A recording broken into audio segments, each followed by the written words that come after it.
aggression, even ego are characteristics that can help sports people on the field. These can also drive them to be hot headed at times. Even so, India captain Harmanpreet Kaur crossed a few lines. She has been widely criticized and punished by the ICC, but were stricter sanctions warranted?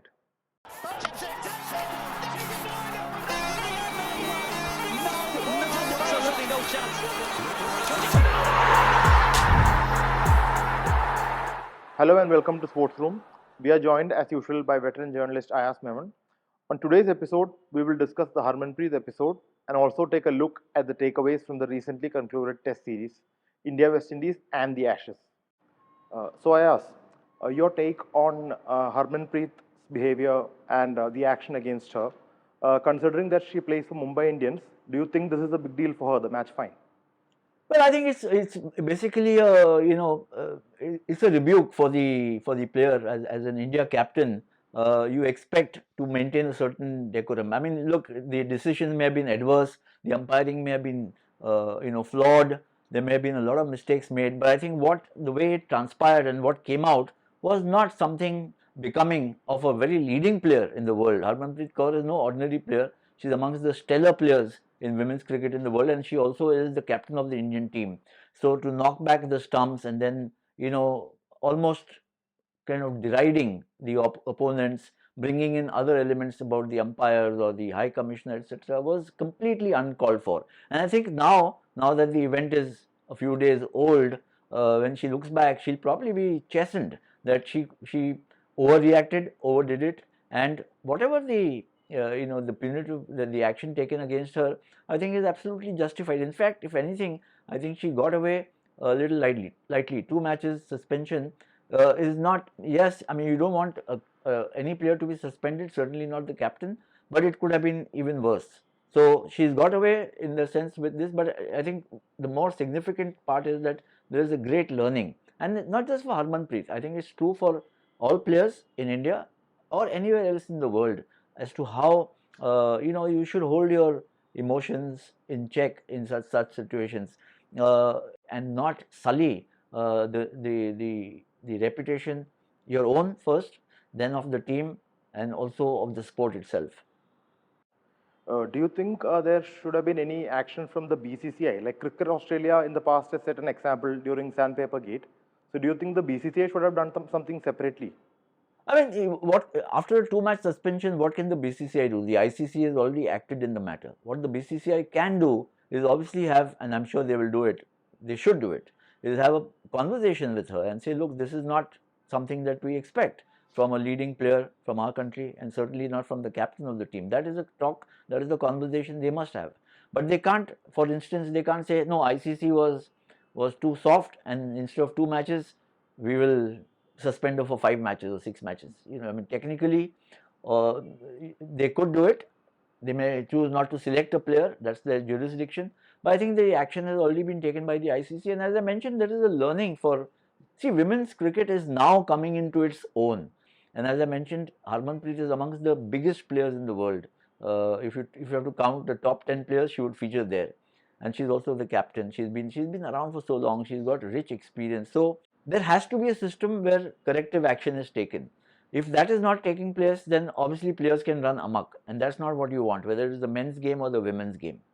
I think that this is become a very stark and a big example, because this is amongst the featuring a woman cricketer and amongst the biggest of the lot and a captain of a team. So it's becoming more pronounced, and it's more and as it should be. There must be attention focused on it, because I think there is, as I mentioned, a great learning to be had for cricketers of either gender, but certainly of women's cricket, that we are just starting out. There have been for the longest time I can remember, women's cricketers had this complaint or this plaint that they were not given enough attention. They were always the poor cousins of the men cricketers. But now there's so much going for them. Number of matches has increased. There's been pay parity. There's been the game itself, women's cricket, is attracting lots of audiences, and therefore that's one more reason why you should be on your best behavior when you're playing the game. When I say best behavior, it doesn't mean you have to be soft. You can be tough as nails in the middle. You can be very competitive and combative, but combative to the extent that you don't, go out, you don't make a scene which leaves a bad taste in the mouth. And that is exactly what was the problem with this Harmanpreet's episode. She may have a very legitimate grouse about the umpiring. There's something that you can make a complaint through the BCCI, through your board, to the Bangladesh Cricket Board. There is a reason to examine whether women's cricket also needs, neutral umpires, Hawkeye, etc., which a lot of this was not there in this series. But it's not that something was sprung on the Indian team suddenly at the last minute. This was how the series was played, all the matches. Yeah. That is how you also won. So if you lose a match, you can't pinpoint everything only to one aspect. Then maybe you need to make a complaint, a written formal complaint to your board, and let the board take it up with the other board, and so on. I'm saying that there is frankly no justification for the kind of blowing a fuse the way Harmanpreet did. Yeah. Now, coming to the consequences, she's going to miss the quarterfinals and the semi-finals of the Asian Games tournament, in which India was a favorite for the medal. So, do you think this will have any impact on India's chances of getting a medal? Because in the semi-final, I think we are likely to come up against Pakistan if we get to the semi-final. So, do you think Harmanpreet's absence can have an impact? I mean, it will have an impact because she's, if not your best player, she's amongst the best in the team. And she's also the captain. So there's a disorientation which will happen within the team. Now suddenly they have another captain leading them, and missing the services of Harmanpreet Kaur, not easy to replace.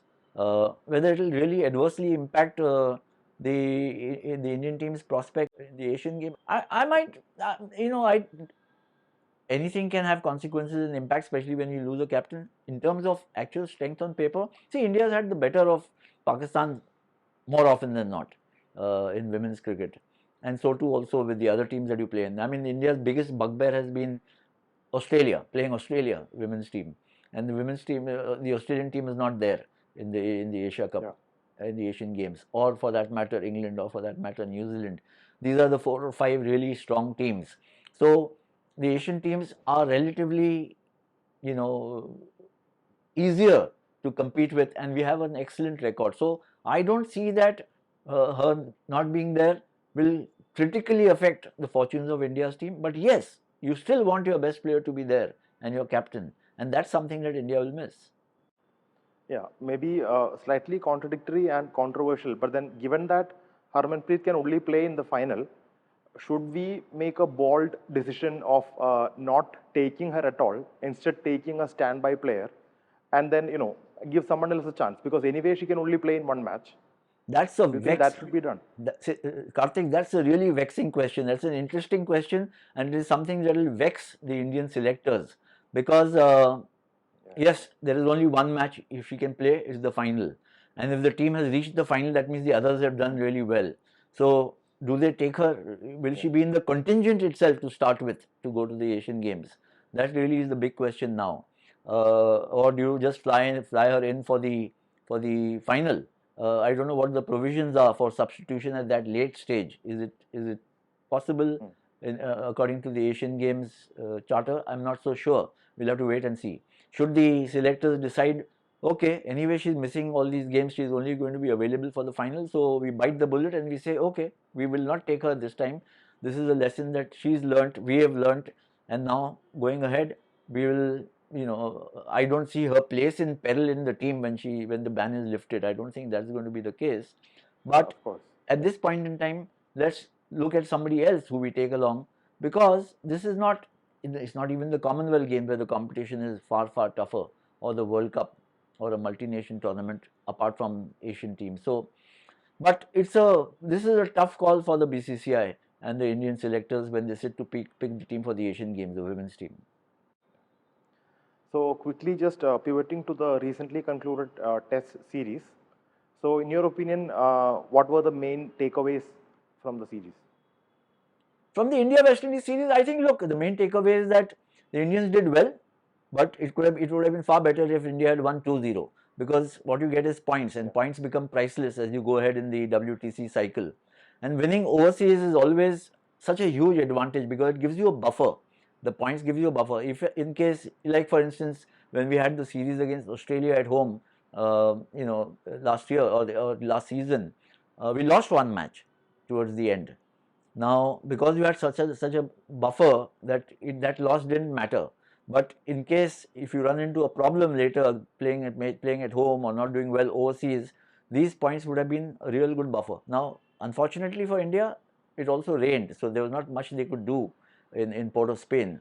But you know, should should things have been different, could have been different. I think we have to just move ahead. The advantage that I see from this series, what has emerged, is you found very good youngster in Yashasvi Jaiswal. He gives a very good right-left combination, opening combination to the Indian team along with Rohit. He's somebody who has come from the ranks of under-19 cricket and then into the IPL where he made his mark. But he's also shown the attitude and the approach and the temperament that is required for Test cricket. I think that is the most advantage, the biggest advantage that I see for him and for the team.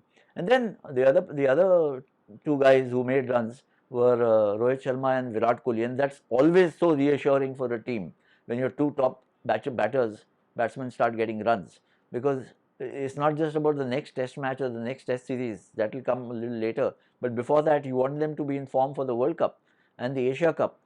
So you want your premier batsman to be in form. That seems to be happening, barring Shubman Gill and Rahane, neither of whom got runs. It didn't matter in the West Indies, but Rahane may not play the limited overs matches, but Shubman Gill will. So he needs runs under his belt. And I think the bowlers, your all-rounders did exceptionally well, both Ashwin and Jadeja. Ashwin, I think the way he bowled and also batted, I think he gave a very curt kind of response to the fact that he was dropped in the WTC final, and he just highlighted again why that was such a daft position or a daft decision to make. But I think the most impressive of the bowlers was undoubtedly Mohammad Siraj. We had young Mukesh Kumar coming in and making a good impact, a good impression, but really Mohammad Siraj emerging. There's no Bumrah, there's no Umesh Yadav, there's no Mohammad Shami, none of these seniors around to take on the mantle of the spear and then do well on the same pitch where we made 400 plus. All the West Indies bowlers struggled, and he goes and picks up a 5-wicket haul. Was, I think, very, very encouraging, and just shows how much he has developed. This has just been what, less than 3 years since he made his international debut, and now he's become somebody who's indispensable to the team. Yeah, do you think Siraj has done enough to be considered India's main bowling threat for the ODI World Cup in the absence of Bumrah? Again, a very interesting question and a vexing question for the men selectors. I don't know how Ajit Agarkar reacts to this. Siraj is bowling in the Test matches, and then also don't forget that he's bowled in the last few seasons. He's been a little expensive for RCB, but he's bowled well, and a lot of faith has been reposed in him. So general conventional wisdom says that World Cup is being played in India. These are going to be pitches in favor of spinners, but I think what Siraj has demonstrated over the past, remember this was said even about Shami. Then he came back so strongly that he became a pivotal bowler not just in ODIs but also in T20s. Now Siraj is showing the same range of skills and the adaptability that he can bowl in conditions at home, on flat tracks, on tracks which are sluggish, slow, don't have much pace, because he's just become that much cleverer and more astute as a bowler. So he's definitely in the running. Not just him. I think somebody like R. Ashwin could be in the running for a place in the ODI team, because remember, this is going, if you're going to get pitches with turn and little bounce, or even if they're keeping a little low, I think that batsmen from across the world will have their apprehensions playing against Ashwin. Right. And earlier, regarding the Test matches, you spoke about the rain, and the Ashes was also effectively decided by the rain. So, after so many years of this relationship between cricket and rain, why are we not able to figure out a solution? There are two ways to look at it, Karthik. One is the charm of rain being part of cricket, isn't it? And you have these stoppages. Look, if the conditions are overcast and suddenly well-settled batsmen can get unsettled because the conditions suddenly start helping bowlers, and that's been the charm and the nature of cricket, which makes it so different from other sports. If you're playing football and it's raining, both teams are facing the same situation, and that's fine, but in cricket one is bowling, the other is batting. So if it is overcast, I've I'm a batsman or you're a batsman and you played 2 hours in brilliant sunshine, the wicket has played fast and true, you made a lot of runs, maybe 50, 60 not out, and then suddenly there's a cloud cover and the swing bowlers or the seam bowlers of the other team start getting a lot of help, and then the team batting, which you are representing could go from 100 for no loss to 130, 140 for 4, and the whole change happens. Now, is the argument that that is unfair, it should be like that? Well, I mean, you can't have the lack of that constancy is something which defines what cricket is all about. There's wear and tear of the pitch. Everything can't be equal. It's not like in other sports where everything being equal, the players then compete. As long as the things that are consistent in cricket are that both teams get 80 overs with one ball and then you get a new ball. That doesn't change. Playing hours are well defined. Sometimes they spill over into extra time and so on and so forth. But I think that there's been an argument that because if it rains, we should have an extra day. Now that has been challenged by some. I mean, Joe Root went on record to say, why can't we play till, because there's sunlight in England till 11 o'clock, or why don't we add an extra day, and have a test match. But if you have to add an extra day, then you have to add it before the match commences. You can't add it towards the end and say, chalo abhi, because we're not getting a result, let's have one more day. I mean, we used to have timeless tests earlier, and they also produce draws. I think the issue should be really that get sporting wickets. The weather will play its part. By and large, you play in India. You play in cricket in winters. Winters are relatively rain free, though now more and more it's become a 12-month sport, so you never know when it's going to rain. In England, it's always been, the rain has always been a threat. So too in West Indies, so too in Sri Lanka, so too in some parts of Australia in certain months. So this is something which I mean, having covered cricket for 45 years almost, I think it's added to the charm. One of the matches I remember, it was not a test match, was a World Cup match, 1992. India versus Sri Lanka. We played, I think, at Cairns, and the Indians went out to bat, and I think only one ball they faced, and then it started raining. I think Shrikant played one ball. Kapil Dev opened with him because there was a fear that the match might be of reduced overs. So let's get somebody who can whack the ball around, and at least we get 100, 150 runs in a few overs, 20, 25 overs, and then it becomes challenging. But they played only one ball because the rain came. And it remains one of the, it's something that is stuck in my mind and memory, that even that had, in the context of the World Cup, that's how it went. Imagine what happened Pakistan and England in the 92 World Cup. 74, bowled out, and they were going to lose that match, and then rain intervened, saved them, and they went on to win the title. So So you definitely wouldn't change anything about that. I wouldn't change. I think, look, there are matches which have been played over 6 days. One of the matches I remember very vividly is India versus West Indies at the first match at the Wankhede Stadium. Clive Lloyd made 242 not out, and so on. We lost that match, but we lost because it was a 6-day match. However, why it became a 6-day match is because the series was level 2-all, and the two teams and the team managements agreed that to break the deadlock, the last test at Mumbai, the 5th test, would be of 6 days duration, just in case there is rain or whatever else. The West Indies agreed after a lot of convincing. The Indians wanted the extra day, but it worked to West Indies' advantage as it turned out. Just to add a little bit about the Ashes, since the conversation about the matches, the rain-affected matches started from there. The series is still extremely interestingly poised. Yes, Australia is 2-1 ahead, but if England win this match 2-all, would be a very fair result in the context of how this series has been played and the kind of the effort and the aptitude and the attitude shown by the England team. Now, Australia may regain the Ashes. I don't know what, or retain the Ashes. What it means retaining the Ashes, I don't know, because you win the series or you don't win the series. If the series is squared, it is squared. This whole thing of retention, just to give you a very quirky example, India and Pakistan have not played a test match since I think 2008, 2007 or 8. We don't even remember who holds the trophy, because it's just gone so far behind. So if we should be in the current, England and Australia, if the series is squared, it should be squared. It's a squared series. They've retained, that's academic, that whether they've retained the Ashes or not. Yes, if they win the Ashes, beating England, then it's of course a big deal. That note, thank you. A great discussion. So see you again next week. Thanks, Karthik. Cheers. Take care.